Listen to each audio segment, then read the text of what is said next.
Daniel Ricciardo eases Australian Grand Prix driver fears after unicorn situation. Daniel Ricciardo has downplayed fears over the Australian Grand Prix's future on the F1 calendar after 2 years away.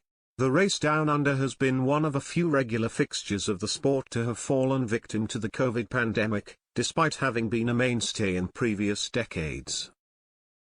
The Australian Grand Prix's roots can be found in the 1920s, though it was not an official F1 race until its World Championship debut in 1985. It was held every year after that without fail, first in Adelaide before moving to its current home of Albert Park in Melbourne in 1996.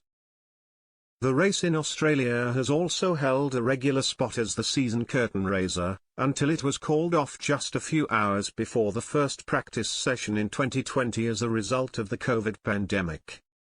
When Formula One did return for an impressive 17 races amid the global turmoil caused by the virus, the Australian Grand Prix was a noticeable absentee.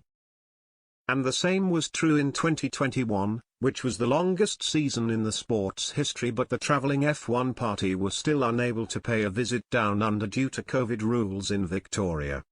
It is set to be back this year, though, scheduled as the third race of the season after trips to Bahrain and Saudi Arabia. Ricciardo is confident that race will be going ahead, and is understandably pleased to be able to race in his home country once again. I think that was, hopefully, a bit of a unicorn of a situation. I'm confident that we'll be back in April. I'm excited, the McLaren ace said. While the city and the people will be familiar to Ricciardo, the track layout will be somewhat different to what he remembers from previous Grands Prix. The circuit at Albert Park has seen changes to several corners in a bid to promote faster and closer racing, as well as more opportunities to overtake on wider turns. There's a new layout, so I think that's exciting in itself, Ricciardo added. I'm definitely excited to get home. The new layout should be cool, and if it is promoting more overtaking and these cars make it easier, then we'll have a very different Melbourne Grand Prix to what we've had in previous years.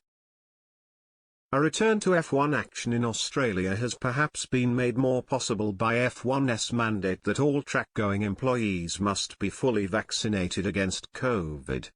On top of that, Australian GP boss Andrew Westacott has already said that everyone who wants to enter the paddock will need to have had their jabs, in the wake of the Novak Djokovic fiasco which overshadowed the Australian Open tennis tournament last month.